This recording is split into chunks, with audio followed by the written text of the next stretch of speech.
بسم اللہ الرحمن الرحیم۔ السلام علیکم ورحمۃ اللہ وبرکاتہ۔ عبدالرشید ساجد کے YouTube channel learn and teach official میں خوش آمدید۔ آپ دیکھ رہے ہیں یہ لیکچر فیس بک پیج پر بھی، اس کا نام بھی لرن اینڈ ٹیچ ہے، اور یوٹیوب چینل کا نام بھی لرن اینڈ ٹیچ آفیشیل ہے۔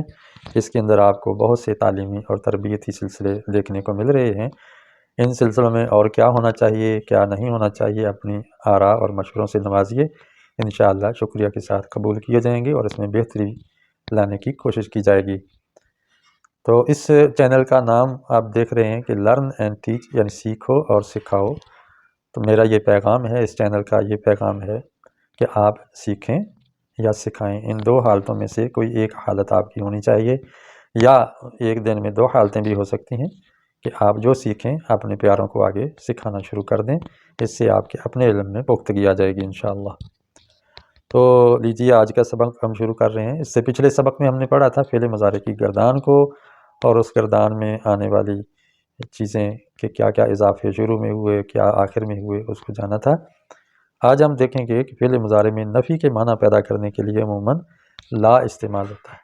ماضی میں آتا ہے ما، جیسے ما ضربہ، اس نے نہیں مارا، اور جب مضارع ہو تو اس کے شروع میں آتا ہے لا یضرب، وہ نہیں مارے گا یا نہیں مارتا ہے۔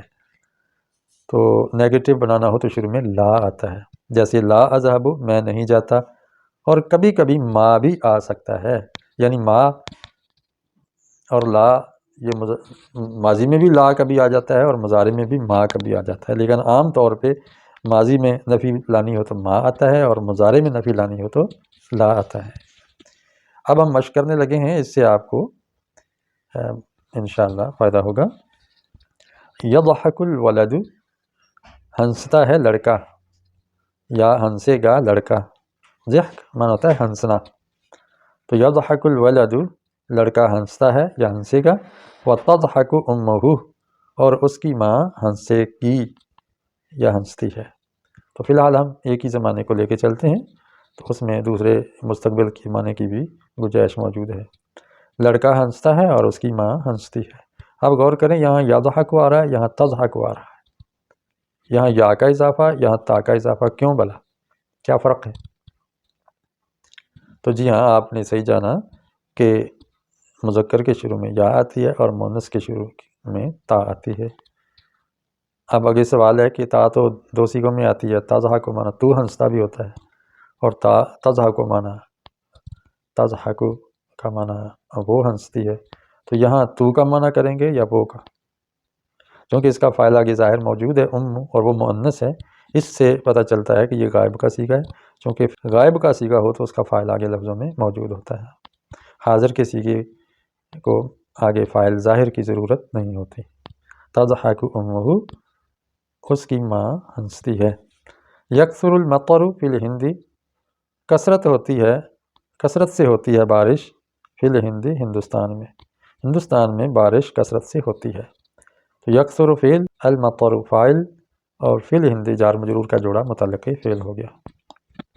فعل اپنے فاعل اور متعلق سے مل کے جملہ فعلیہ خبریہ ہو گیا۔ اب ترجمے میں ہم مؤنث کا ترجمہ کر رہے ہیں کہ بارش برستی ہے، یہاں پھر تکثر ہونا چاہیے تھا، جیسے ہم نے یہاں تضحک کیا ہے، تو یہاں مذکر کیوں استعمال کیا سیکھا؟ سوچئے ذرا۔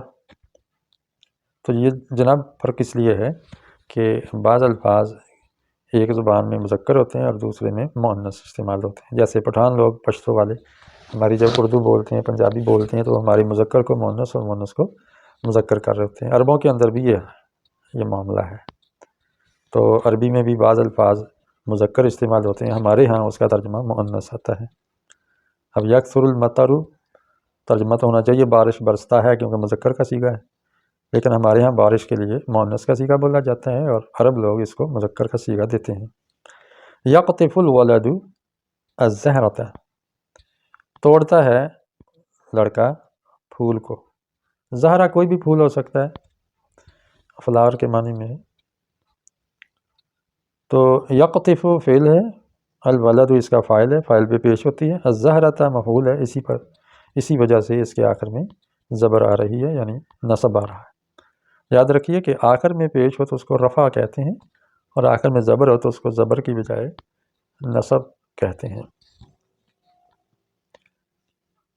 نذکر اللہ و نشکر نعمتہ، ہم ذکر کرتے ہیں اللہ کا اور ہم شکر کرتے ہیں اس کی نعمت کا۔ اب دیکھیں فعل ہے، اس کے بعد پیش کیوں نہیں آئی اللہ پر، جبکہ یہاں فعل ہے تو آگے المطر پر پیش ہے، یہاں فعل آگے تضحک آگے اموں پر پیش ہے، یہاں یضحک فعل ہے اس کے آگے اسم پر پیش ہے، اس کے آگے بھی فعل کے آگے اسم آنے والا ہے تو اس کے آگے بھی پیش ہے، لیکن یہاں پیش نہیں آئی۔ وجہ اس کی وجہ یہ ہے کہ یہ مفعول ہے، مفعول پہ زبر آتی ہے، تو اس کا فاعل کہاں گیا؟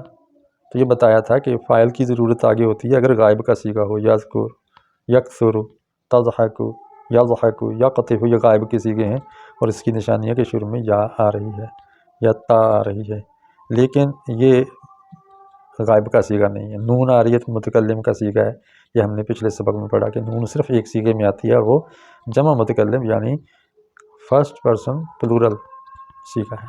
ہم ذکر کرتے ہیں اللہ کا، تو ہم جب کہہ دیا تو وہی ہم ہی اس کا فاعل ہے جس کی عربی بنتی ہے نحن، تو یہ نحن ضمیر اس کے اندر پوشیدہ ہے، مستتر ہے۔ وَنَشْكُرُ، یہاں بھی دیکھیں نون آ رہی ہے، ہم شکر کرتے ہیں نعمتہ، اس کی نعمت کا۔ تو آج اتنا ہی کافی ہے، اذان کا وقت ہو گیا ہے، نماز کا وقت ہے، تو امید ہے آپ کو یہ سبق پسند آیا ہوگا۔ آپ لائک کیجئے، شیئر کیجئے اور اپنے پیاروں کو سکھائیے اور اس چینل کا خیال رکھیے۔ نئے ہیں تو چینل کو سبسکرائب کیجئے۔ اللہ تعالیٰ آپ اور ہم سب کا حامی و ناصر ہو۔ السلام علیکم ورحمۃ اللہ وبرکاتہ۔